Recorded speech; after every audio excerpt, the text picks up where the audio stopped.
If someone can identify as another gender, why can't someone identify as another race? I want to make something clear from the outset. Engaging with this crafty bit of rhetoric at all is completely beneath me, and it's beneath you too. This argument doesn't deserve the time of day, let alone the detailed attention of a protracted dissection. But this is weaponized rhetoric, designed to be wielded deliberately against the lives of trans people. So I don't really have a choice about engaging with it, do I? I resent that, immensely. This is undeniably a bad faith argument. To any person who actually knows trans people, it's obvious that this is absurd and hostile, even if they may not be certain of how exactly to explain that.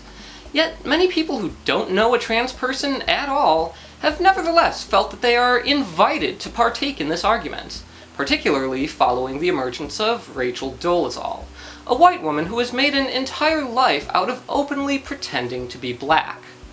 Her noxious existence crystallized this long-running, spurious hypothetical into reality. Her arrival in the public sphere immediately after Caitlyn Jenner came out in 2015 was the worst kind of distraction, causing untold damage to the public's perception of us. And her continued presence in the media, as she milks her misdeeds and the outrage over them for as long as possible, will perpetually invoke the misleading and invalidating false intuition that to be transgender is as absurd as becoming a different race. If you support trans people, you cannot support this person. When confronting the argument at hand, it's important to remember that what looks like a question may not be a question at all. Phrasing a sentence such that you can place a question mark at the end of it does not reliably indicate that any actual curiosity is present. Instead, the phrasing of a question can be used to disguise any number of claims and assumptions that are being slipped in without first being justified. First, its semantic content reduces to saying, "Gender and race are the same thing, now you prove that they're not." The individual asking the question notably fails to show why these concepts are directly comparable to begin with. Second, the choice to engage individual trans people in this argument is itself a way of reaffirming its own unproven conclusion. The very act carries the assumption that someone's life as a trans person is relevant to hypotheticals involving race or the offensive and self-absorbed stunts of Rachel Dolezal. This is not the case. The arguer could choose instead to ask an anthropologist or sociologist about topics of race and the construction of racial identity, but they conspicuously do not. Third, this argument serves to produce confusion rather than clarity. It's designed to shepherd people into the heights of nebulous abstractions, where their conflicting and typically vague understandings of these concepts will lead them to argue in circles uselessly. What is race? What is gender? The average person is just not equipped with a useful comprehension of very broad concepts that are still being clarified and studied in academic circles, and so they just talk past each other. Worst of all, the turn toward abstraction casts trans people's lives as some mere idea to be idly debated by those with no stake in this. It distracts from the recognition of our real existence.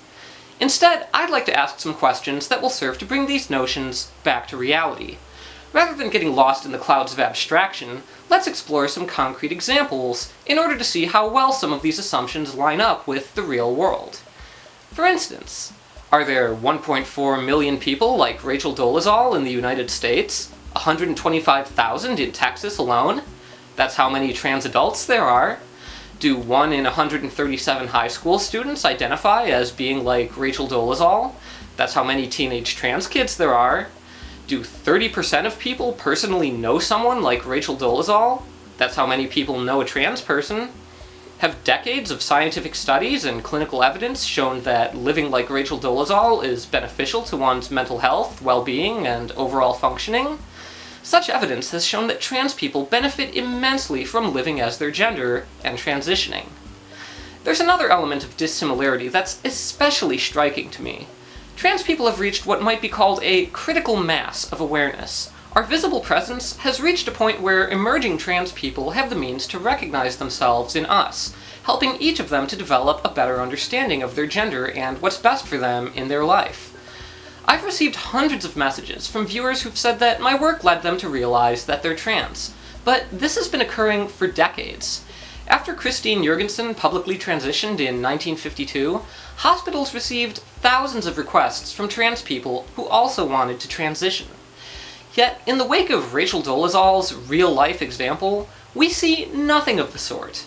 There aren't thousands of people emerging to say that her life reflects their own experiences, or that they feel more affirmed in themselves now as a result of her visibility. She is not an instance of a latent yet widespread phenomenon that's now rising to public awareness. She is one individual with a particular set of personal issues who has made a very unique series of poor choices in her life. If someone can identify as another gender, why can't someone identify as another race? Pay close attention to what identifying as looks like in each case respectively. The same word can be intentionally used in order to cloak a great deal of difference. For trans people, identifying as our gender, or as we call it, just having a gender, means going about our lives in relative peace and contentment, having found deeply meaningful personal fulfillment, with scientifically measurable increases in our health and well-being. For Rachel Dolezal, identifying as black means taking the place of people of color in leadership positions in an NAACP branch, faking racist hate crimes against an NAACP branch, plagiarizing a classic painting of a slave ship, suing a historically black university for allegedly discriminating against her as a white person, and making a ridiculous spectacle of herself everywhere she goes, either not knowing or just not caring how offensive and corrosive her presence is.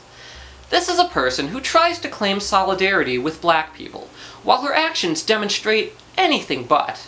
She seemingly exhibits no awareness that the very people she claims to identify with do not have access to the preposterous choices she's made.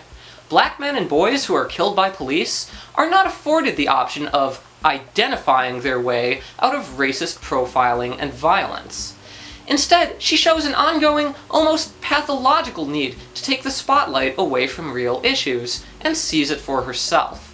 If this person were truly dedicated to fighting for racial justice, she would realize that she's nothing but a malignant distraction. Her presence has done nothing to advance conversations on race or identity.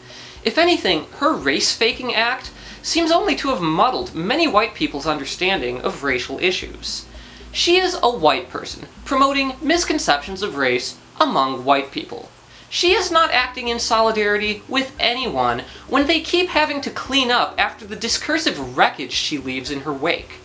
And if you choose to compare trans people to this, knowing what this real example of identifying as another race actually looks like, you are simply choosing to insult us.